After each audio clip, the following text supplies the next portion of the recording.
认真攻略，从不漏球啊！大家好，我是琉璃。这期视频会为各位带来第4赛季当前版本下各职业的强度参考。那么今天呢，已经是暗黑4新赛季的第2个周末了，所以我们这一期的职业强度呢，只会综合出装备最多的地狱狂潮和需要你去挑战的深坑强度，主要还是按照深坑的速刷和冲程的强度作为参考的。因为狂潮呢，只要你喝了赛季的神圣霹雳药水，并且学会了无限怒气的话，那么全职业刷的都会很快。当前这个版本呢，这一个药水还会被死灵和野蛮人利用，在高层的深坑打出极高的输出。而在下周更新的 1.4.1 补丁里，暴雪很可能会对它动刀。所以接下来的职业强度呢，我会同时说一下有药水和无药水的各职业强度。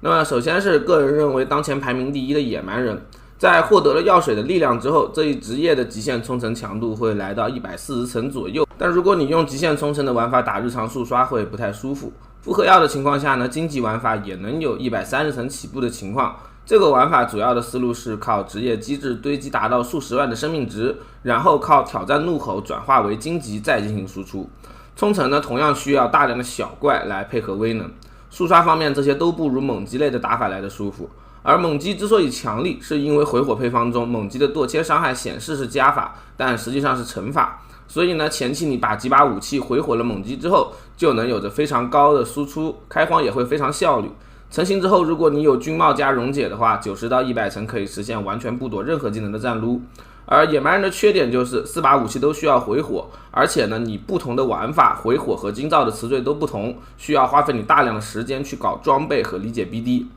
其次是当前排名第2的死灵法师，死灵触发起药水来比野蛮人简单太多了，只要傀儡打死小怪就好了。如果不喝霹雳药水的话，死灵也同样是强力职业，傀儡开荒的强度也会非常的高。我在赛季前期捡破烂第1天就刷到了80层，之后呢也能转型成对装备需求较高的骷髅法师或者是暗影持续伤玩法。不喝药的极限强度应该在125层起步。如果你是这个赛季才入坑的新人，或者是太久没玩的老人的话，我建议你是优先选择死灵骑手，积累了材料、威能、装备之后再换其他的职业。因为这一个职业的优点就是前期你玩召唤可以用一身破烂去速刷所有场景，也就是200级的安达利亚需要一定的操作。缺点就是你只玩召唤会觉得比较无聊，转型其他玩法的话呢，装备的门槛会偏高。然后是当前排名第3的游侠，如果霹雳药水被改的话，它会取代死灵成为第2。游侠目前有3套不喝药120层起步的玩法，而其中的爆炸剑玩法是比较适合开荒的，只需要一个暗金戒指就能成型了。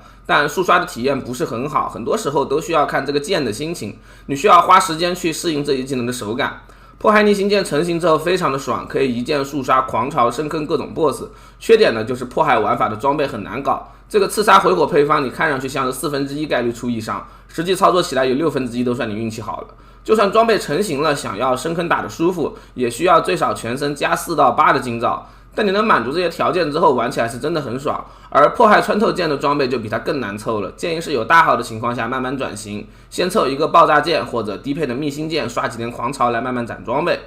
之后呢是已经在备战 S5 的德鲁伊了。丰德在第4赛季由于暴雪对武器词缀的修改，强度大跌，装备回火比游侠难凑的同时呢，成型之后的强度也就120层左右。好在德鲁伊这赛季还找到了风解，这一技能可以享受各种额外的增伤，让德鲁伊最起码在速刷这块不会被拉下太多。不过强力德鲁伊们已经纷纷转型成游侠和野蛮人就是了。而相比德鲁伊，法师是备战 S5 更早的职业，其他职业呢在本赛季努力寻找之后，都能在自己职业这边找到能数十倍提升伤害的机制。而法师在经过努力的寻找之后，也找到了一个 bug， 那就是自己的独立异伤加成现在全部只有面板显示的一半，不知道修复 bug 之后能不能到120吧。但速刷方面呢，传送附魔的表现还是很不错的。不过目前看起来啊，本赛季最强的法师玩法很有可能会是死灵法师就是了。那么以上就是这一期视频的全部内容了，我是最近沉迷暗黑4的琉璃，就让我们下期视频再见吧。